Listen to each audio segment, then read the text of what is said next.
Hi students, welcome back to Kunjees class. നമ്മൾ 7th standard സയൻസിൻ്റെ 13th ചാപ്റ്ററാണ് ഡിസ്കസ് ചെയ്തുകൊണ്ടിരിക്കുന്നത് അല്ലേ.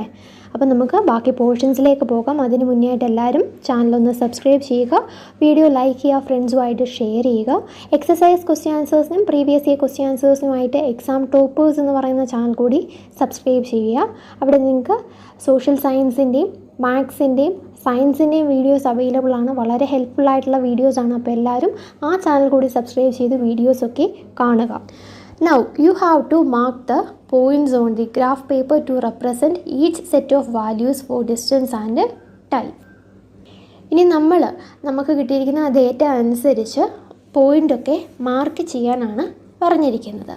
Observation recorded at cell number 1 in table 13.6 shows that at time 0 minute the distance moved is also 0. Okay, table 13.6 first one കാണിച്ചിരിക്കുന്നത് എന്താ, time 0 minute ആണ്.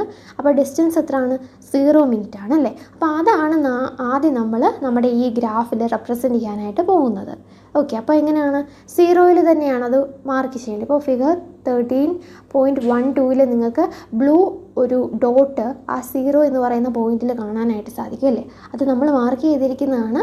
അതായത് 0 ടൈമിൽ 0 ഡിസ്റ്റൻസ് ആണ് ഇത് എടുത്തിരിക്കുന്നത്, ഈ ഒരു കാറ് കവർ ചെയ്തിരിക്കുന്നത്. അപ്പോൾ അതാണ് നമ്മൾ ആ ഒരു ബ്ലൂ ഡോട്ട് ആ 0 എന്ന് പറയുന്ന ആ പോയിന്റിൽ കൊടുത്തിരിക്കുന്നതിലൂടെ നമ്മൾ റെപ്രസെൻറ്റ് ചെയ്തിരിക്കുന്നത്. The point corresponding to this set of values on the graph will therefore be the origin itself. Okay, അപ്പോൾ ഇത് നമ്മൾ ഒറിജിനൽ തന്നെയാണ് മാർക്ക് ചെയ്തിരിക്കുന്നത്. ആ ബ്ലൂ മാർക്ക് ഒറിജിനൽ തന്നെയാണ് കിടക്കുന്നത് അല്ലേ. അപ്പോൾ അങ്ങനെ തന്നെ വേണം അത് മാർക്ക് ചെയ്യാനായിട്ട്. After 1 minute the car has moved a distance of 1 kilometer. Okay, 1 minute കഴിഞ്ഞപ്പം ഈ കാറ് 1 kilometer ഡിസ്റ്റൻസ് ട്രാവൽ ചെയ്തു എന്നാണ് ആ ടേബിൾ 13.6 സെൽ നമ്പർ 2 കൊടുത്തിരിക്കുന്നത്. എന്താണ്, 1 minute 1 kilometer ആണ് ഇത് കവർ ചെയ്തിരിക്കുന്നതെന്നാണ് ഈ കാറ് മൂവ് ചെയ്തിരിക്കുന്നത് അല്ലേ. അപ്പോൾ അത് നമുക്ക് ഇതിൽ മാർക്ക് ചെയ്യണം. എങ്ങനെയാണ്, to mark this set of values look for the point that represents 1 minute on the x axis. Draw a line parallel to the y-axis at this point. Then draw a line parallel to the x-axis from the point corresponding to distance 1 kilometer on the x-axis. Okay, അപ്പം നമുക്കിവിടെ represent ചെയ്യേണ്ടത് X ആക്സിസിൽ നമ്മൾ ടൈമാണ് represent ചെയ്യുന്നത് അല്ലേ. അപ്പം 1 minute എന്നുള്ള ആ ഒരു കാര്യമാണ് നമുക്ക് റെപ്രസെൻറ്റ് ചെയ്യുന്നത്. 1 minute എന്ന് പറഞ്ഞാൽ നമ്മുടെ ഒറിജിനിൽ നിന്ന് അടുത്ത പോയിൻ്റാണ് 1 എന്ന് പറയുന്നത്. ഓക്കെ, 1ൽ നിന്ന് നമ്മൾ മേലേക്കൊരു ലൈൻ, ഒരു ഡോട്ടഡ് ലൈൻ ഇപ്പോൾ ഇവിടെ കൊടുത്തിരിക്കുന്നത് കാണാം അല്ലേ. അതുപോലൊരു ഡോട്ടഡ് ലൈൻ കൊടുക്കുക മേലേക്ക്. ഓക്കെ, അതിനുശേഷം നമ്മൾ ഡിസ്റ്റൻസ് നോക്കുക. ഡിസ്റ്റൻസ് എത്രയാണ്, ഡിസ്റ്റൻസും 1 തന്നെയാണ് അല്ലേ. അപ്പം ആ ഡിസ്റ്റൻസ് 1ൽ നിന്ന് നേരെ ഒരു ലൈൻ, ഒരു ഡോട്ടഡ് ലൈൻ കൊടുക്കുക. ഈ 2 ഡോട്ടഡ് ലൈനും കൂടെ മീറ്റ് ചെയ്യുമ്പം അവിടെ ഒരു ബ്ലൂ ഡോട്ട് കൊടുത്തിട്ടുണ്ടല്ലേ. ആ ബ്ലൂ ഡോട്ട് എന്താണ് റെപ്രസെൻറ്റ് ചെയ്യുന്നത്, 1 minute 1 kilometer ഡിസ്റ്റൻസ് ഈ കാറ് ട്രാവൽ ചെയ്തിരിക്കുന്നതാണ് ആ ബ്ലൂ ഡോട്ടിലൂടെ റെപ്രസെൻറ്റ് ചെയ്തിരിക്കുന്നത്. The point where these two lines intersect represent this set of values on the graph. Similarly, mark on the graph paper the points corresponding to different set of values. ഇതുപോലെ നമുക്ക് എല്ലാ വാല്യൂസിനും ഈ ഒരു ഗ്രാഫിൽ represent ചെയ്യാനായിട്ട് സാധിക്കും. എങ്ങനെയാണ്, അടുത്ത സീൽ നമ്പർ 3 കൊടുത്തിരിക്കുന്നത് 2 minute എന്നാണ്. 2 minute 2 kilometer ഡിസ്റ്റൻസ് തന്നെയാണ് ഈ വണ്ടി കവർ ചെയ്തിരിക്കുന്നത് അല്ലേ. അപ്പം 2 എന്നുള്ള പോയിന്റിൽ നിന്ന് നേരെ മേലേക്ക് ഒരു ഡോട്ടഡ് ലൈൻ വരയ്ക്കുക. ഡിസ്റ്റൻസ് എന്ന് പറയുന്ന ഡിസ്റ്റൻസും 2 തന്നെയാണ് അല്ലേ. അപ്പോൾ ആ ഡിസ്റ്റൻസിൽ 2 കാണിച്ചിരിക്കുന്ന ആ പോയിന്റിൽ നിന്നൊരു ഡോട്ടഡ് ലൈൻ വരയ്ക്കുക. എന്നിട്ട് ഇത് രണ്ടും കൂടെ മീറ്റ് ചെയ്യുന്ന അല്ലെങ്കിൽ ഇൻ്റർസെക്റ്റ് ചെയ്യുന്ന ആ ഒരു പോയിൻ്റ്, അതിനെയാണ് നമ്മൾ 2 minute 2 kilometer ഡിസ്റ്റൻസ് ഈ കാറ് ട്രാവൽ ചെയ്തിരിക്കുന്നതായിട്ട് കാണിച്ചിരിക്കുന്നത്. അങ്ങനെയാണ് നമ്മൾ ഈ ഗ്രാഫിൽ കാര്യങ്ങളൊക്കെ വരയ്ക്കുന്നത്. ഇപ്പം നിങ്ങൾ ഫസ്റ്റ് സ്റ്റേജ് ആയതുകൊണ്ടാണ് ഇങ്ങനെ ഡോട്ടഡ് ലൈൻ വരയ്ക്കണം എന്നൊക്കെ പറയുന്നത്. ശരിക്കും പറഞ്ഞാൽ അതിൻ്റെ ഒന്നും ആവശ്യമില്ലല്ലേ. നമ്മുടെ ഗ്രാഫ് പേപ്പറിലാണ് നമ്മൾ ശരിക്കും പറഞ്ഞാൽ ഇത് മാർക്ക് ചെയ്യുന്നതെന്നുണ്ടെങ്കിൽ അതിൽ ധാരാളം ചെറിയ ചെറിയ ലൈൻസ് ഉണ്ട്. അപ്പോൾ അതിൽ നിന്ന് ഈസി ആയിട്ട് നമുക്ക് കൊടുക്കാനായിട്ട് സാധിക്കും. ഇതിപ്പോൾ ഫസ്റ്റ് ടൈം തന്നെയല്ല, ഇതൊരു പ്ലെയിൻ പേപ്പറിൽ കാണിച്ചിരിക്കുന്നതുകൊണ്ടാണ് ഇങ്ങനെ ഡോട്ടഡ് ലൈൻസൊക്കെ വരച്ച് കൊടുക്കുന്നതായിട്ട് കാണിക്കുന്നത്. അതിനേക്കാൾ ഈസി ആയിട്ട് നമുക്ക് സിമ്പിളായിട്ട് തന്നെ ഈ താഴെ നിന്ന് 1 പോകുന്ന ലൈൻ ഏതാണെന്ന് നോക്കിയിട്ട്, അതുപോലെ തന്നെ അപ്പുറത്തുനിന്ന് വരുന്ന 1 എന്ന് പറയുന്ന ലൈൻ ഇൻ്റർസെക്റ്റ് ചെയ്യുന്ന ആ ഒരു പോയിൻ്റ് വരയ്ക്കാനായിട്ട് വളരെ എളുപ്പമാണ്.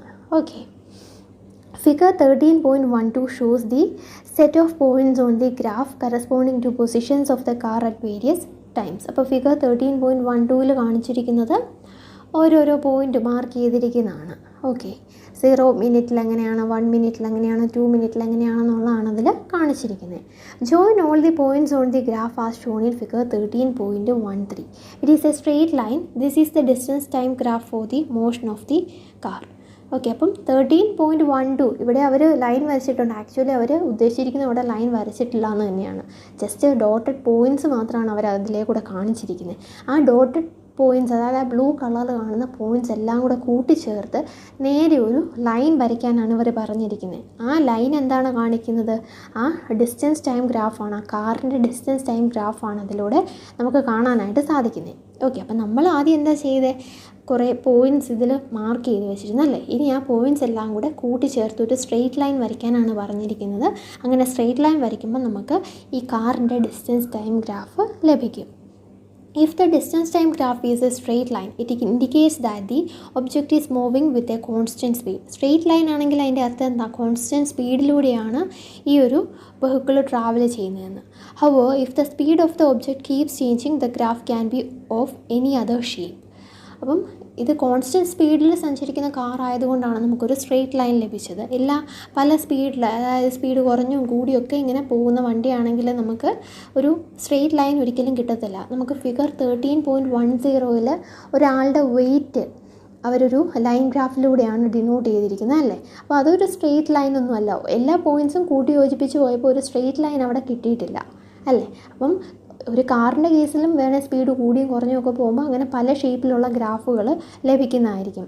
ഇവിടെ ഇപ്പോൾ കോൺസ്റ്റൻറ്റ് സ്പീഡ് ആയതുകൊണ്ടാണ് എല്ലാ പോയിൻറ്റ്സും കൂടെ കൂടി യോജിപ്പിച്ചപ്പോൾ നമുക്കൊരു സ്ട്രെയിറ്റ് ലൈൻ കിട്ടിയത്. അപ്പോൾ എല്ലാവർക്കും ലൈൻ ഗ്രാഫ് എങ്ങനെയാണ് വരയ്ക്കുന്നതെന്ന് മനസ്സിലായല്ലേ. ആദ്യം നമ്മൾ പെർപെൻഡിക്കുലറായിട്ട് 2 ലൈൻസ് വരയ്ക്കുക. എക്സ് ഒ എക്സ് ഡാഷ് എന്ന് ആ ഹൊറിസോണ്ടലായിട്ടുള്ള ലൈനിന് പേര് കൊടുക്കുക. വൈ ഒ വൈ ഡാഷ് എന്ന് വെർട്ടിക്കലായിട്ടുള്ള ആ ലൈനും പേര് കൊടുക്കുക. ഈ എക്സ് ഒ എക്സ് ഡാഷ് എന്ന് പറയുന്ന ഈ ഹൊറിസോണ്ടലായിട്ടുള്ള ലൈനാണ് എക്സ് ആക്സിസ്, മറ്റേത് വൈ ആക്സിസ്. അപ്പം നമുക്ക് പോസിറ്റീവായിട്ടുള്ള ക്വാണ്ടിറ്റീസ് അല്ലെങ്കിൽ പോസിറ്റീവായിട്ടുള്ള വാല്യൂസാണ് നമ്മൾ മാർക്ക് ചെയ്യുന്നതെന്നുണ്ടെങ്കിൽ എക്സ് ഒ എന്ന് പറയുന്ന ആ ഒരു ലൈനിൽ വേണം മാർക്ക് ചെയ്യാനായിട്ട്. അതാണ് എക്സ് ആക്സിസിൻ്റെ പോസിറ്റീവ് വാല്യൂസ് മെഷർ ചെയ്യുന്ന സ്ഥലം. ഇനി വൈ ആക്സിസിൻ്റെ പോസിറ്റീവ് വാല്യൂസ് ആണെങ്കിലോ നമ്മൾ വൈ ഒ എന്ന് പറയുന്ന ഈ ലൈനിൽ വേണം റെപ്രസെൻറ്റ് ചെയ്യാനായിട്ട്. അപ്പോൾ അതുകൊണ്ട് തന്നെ നമുക്ക് ഈ പിങ്ക് കളറിൽ അല്ലെങ്കിൽ ആ ഷെയ്ഡ് ചെയ്ത് കൊടുത്തിരിക്കുന്ന റീജിയൻ മാത്രം ഈ ഒരു ചാപ്റ്ററിൽ നമുക്ക് ആവശ്യമായിട്ടുള്ളൂ. കാരണം നമ്മൾ എല്ലാം പോസിറ്റീവായിട്ടുള്ള വാല്യൂസ് തന്നെയാണ് യൂസ് ചെയ്യുന്നത്. ഓക്കെ, അപ്പോൾ ഇതാണ് ഗ്രാഫിൻ്റെ ജസ്റ്റ് ബേസിക് ആയിരുന്നു നമ്മൾ അതിലൂടെ പഠിച്ചത്. അപ്പോൾ ഇനി നമുക്ക് ലൈൻ ഗ്രാഫ് എങ്ങനെയായിരുന്നു എന്നുള്ളത് ഒന്നുകൂടെ നോക്കാം അല്ലേ. അപ്പോൾ നമ്മൾ ആദ്യം ആ പോർഷൻ മാത്രം ഒ എക്സ് ഒ വൈ എന്ന് പറയുന്ന ആ 2 ലൈൻ മാത്രം വരയ്ക്കുക. ഈ ഒ എന്ന് പറയുന്നത് ഒറിജിനാണ്. ഈ 2 ലൈനും ഇൻ്റർസെക്റ്റ് ചെയ്യുന്ന ആ ഒരു പോയിൻ്റാണ് ഒ. അതിൻ്റെ പേര് ഒറിജിൻ എന്നാണ്. ഓക്കെ, ഇവിടെ നമ്മൾ എക്സ് ആക്സിസിൽ എന്താണ് എടുത്തത്? ടൈമാണ്. ഡിസ്റ്റൻസ് നമ്മൾ വൈ ആക്സിസിലാണ് എടുത്തത്. ഇവിടെ 1 സെൻറ്റിമീറ്റർ നമ്മൾ 1 കിലോമീറ്റർ ആയിട്ടാണ് ഡിസ്റ്റൻസ് എടുത്തത്. ടൈം 1 സെൻറ്റിമീറ്റർ 1 മിനിറ്റ് ആയിട്ട്. അപ്പം നമ്മൾ ലൈൻ വരയ്ക്കുക. അതിനുശേഷം ഒരു സ്കെയിൽ നമ്മൾ കണക്കാക്കി അത് എഴുതുക. പിന്നെന്താ ചെയ്യേണ്ടത്? അതിൽ വാല്യൂസ് ഇട്ട് കൊടുക്കുക. ഇപ്പം ടൈം ആയതുകൊണ്ട് തന്നെ 1, 2, 3, 4, 5 എന്നുള്ള ടൈം ആ വാല്യൂസ് ഇട്ട് കൊടുക്കുക. അത് നമ്മളെപ്പോഴും ഡേറ്റ കമ്പയർ ചെയ്ത് നോക്കിയിട്ടാണ് നമ്മൾ അങ്ങനെ ഓരോരോ വാല്യൂസ് ഇടുന്നത്. അതുപോലെ തന്നെ സ്കെയിലൊക്കെ അഡ്ജസ്റ്റ് ചെയ്യുന്നതും. ഇനി നമ്മൾ കറസ്പോണ്ടിങ് ആയിട്ടുള്ള വാല്യൂസ് എക്സ് ആക്സിസിൽ നിന്നും വൈ ആക്സിസിലുള്ളത് നോക്കിയിട്ട് ഈ ഡോട്ട് ഇടുക. അതിനുശേഷം ഏറ്റവും ലാസ്റ്റ് ഈ ഡോട്ടെല്ലാം കൂടെ കൂട്ടി യോജിപ്പിച്ച് ഒരു ലൈൻ വരയ്ക്കുക. സ്ട്രെയിറ്റ് ലൈൻ ആണെങ്കിൽ സ്പീഡ് കോൺസ്റ്റൻ്റ് ആണ്. എന്നാൽ വേരിയിങ് ആയിട്ടുള്ള സ്പീഡാണെങ്കിൽ നമുക്ക് പല ഷേപ്പിലുള്ള ഗ്രാഫുകളും ലഭിക്കുന്നതായിരിക്കും. അപ്പോൾ ഇങ്ങനെയാണ് നമ്മളൊരു ഗ്രാഫ് വരയ്ക്കുന്നത്. വളരെ സിമ്പിളാണ്. ഇവരിവിടെ ഒരുപാട് കാര്യങ്ങൾ എഴുതിയിട്ടുള്ളതുകൊണ്ടാണ് നിങ്ങൾക്ക് ഈ കോംപ്ലിക്കേഷൻ തോന്നുന്നത്. അപ്പം വീണ്ടും ഈ ക്ലാസ് ഒന്ന് കേട്ട് നോക്കിയാൽ നിങ്ങൾക്ക് പെട്ടെന്ന് തന്നെ മനസ്സിലാവുന്നതായിരിക്കും. Generally, the choice of scales is not as simple as in the example given in figure 13.12 and 13.13. We may have to choose 2 different scales to represent the desired quantities on the x-axis and the y-axis. അപ്പോൾ നമ്മൾ 13.12 അല്ലെങ്കിൽ 13.13 കണ്ട പോലെ അത്ര സിമ്പിളായിട്ട് നമുക്ക് എല്ലാ കേസിലും ഇങ്ങനെ സ്കെയിൽസൊക്കെ ചൂസ് ചെയ്യാനായിട്ട് സാധിക്കത്തില്ല അല്ലേ. അവിടെ നമ്മൾ ചൂസ് ചെയ്ത സ്കെയിൽ എങ്ങനെയായിരുന്നു? 1 സെൻറ്റിമീറ്റർ എന്നുള്ളത് 1 മിനിറ്റ് ആയിട്ടാണ് നമ്മൾ എക്സ് ആക്സിസിൽ എടുത്തിട്ടുള്ളത്. അതുപോലെ തന്നെ വൈ ആക്സിസിൽ 1 സെൻറ്റിമീറ്റർ 1 കിലോമീറ്റർ ആയിട്ടാണ് എടുത്തത് അല്ലേ. നമുക്ക് തന്നിരിക്കുന്ന ഡേറ്റ അതുപോലെ തന്നെ സിമ്പിളായിരുന്നു. എല്ലാം കിലോമീറ്റർ ആണെങ്കിലും മിനിറ്റ് ആണെങ്കിലും 0 1 2 3 4 5 കിലോമീറ്റർ ആണെങ്കിലും 0 1 2 3 4 5 അങ്ങനെയുള്ള ഒരു ഡേറ്റയായിരുന്നു നമുക്ക് തന്നിരുന്നത് അല്ലേ.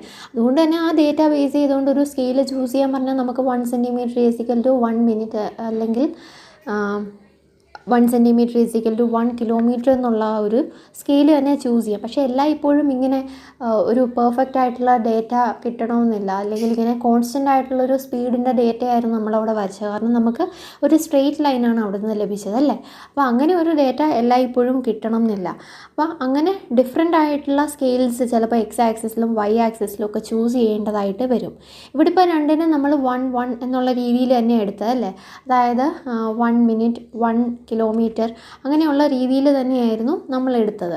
പക്ഷേ ചിലപ്പം ഡിഫറെൻ്റ് ആയിട്ടുള്ള ഡേറ്റാസ് വരുന്ന സാഹചര്യവും കാണും. അപ്പോൾ അതനുസരിച്ച് നമ്മൾ ഈ സ്കെയിൽസ് മാറി മാറി എടുക്കേണ്ടതായിട്ട് വരും. Let us try to understand this process with an example. അപ്പോൾ ഇങ്ങനെ ഡിഫറെൻ്റ് ആയിട്ടുള്ള സ്കെയിൽസ് ചൂസ് ചെയ്യേണ്ട സിറ്റുവേഷൻസ് ഏതൊക്കെയാണ്, ഇനി അങ്ങനെ ഒരു സിറ്റുവേഷൻ വന്നാൽ എങ്ങനെയാണ് ഗ്രാഫ് വരയ്ക്കേണ്ടത് എന്നുള്ളതിനൊക്കെ നമുക്ക് ഡീറ്റെയിൽ ആയിട്ട് ഇവിടെ ഒരു എക്സാമ്പിൾ സഹിതം തന്നിട്ടുണ്ട്. അതിനെക്കുറിച്ച് നമുക്ക് ഡീറ്റെയിൽ ആയിട്ട് അടുത്ത ക്ലാസ്സിൽ നോക്കാം. ഇന്നത്തെ ക്ലാസ് ഇവിടെ തീരുകയാണ്. എല്ലാവർക്കും ഇന്ന് പഠിപ്പിച്ച പോർഷൻ നന്നായിട്ട് മനസ്സിലായെന്ന് വിചാരിക്കുന്നു. എന്തെങ്കിലും ഡൗട്ട് ഉണ്ടെങ്കിൽ താഴെ കമൻറ്റ് ബോക്സിൽ കമൻറ്റ് ചെയ്യുക. അപ്പോൾ എല്ലാവരും ചാനൽ സബ്സ്ക്രൈബ് ചെയ്യുക, വീഡിയോ ലൈക്ക് ചെയ്യുക, ഫ്രണ്ട്സുമായിട്ട് ഷെയർ ചെയ്യുക. പിന്നെ എക്സസൈസ് ക്വസ്റ്റ്യൻ ആൻസേഴ്സിനും പ്രീവിയസ് ഇയർ ക്വസ്റ്റ്യൻ ആൻസേഴ്സിനുമായിട്ട് എക്സാം ടോപ്പേഴ്സ് എന്ന് പറയുന്ന ചാനൽ കൂടി സബ്സ്ക്രൈബ് ചെയ്ത് വീഡിയോസൊക്കെ കാണുക.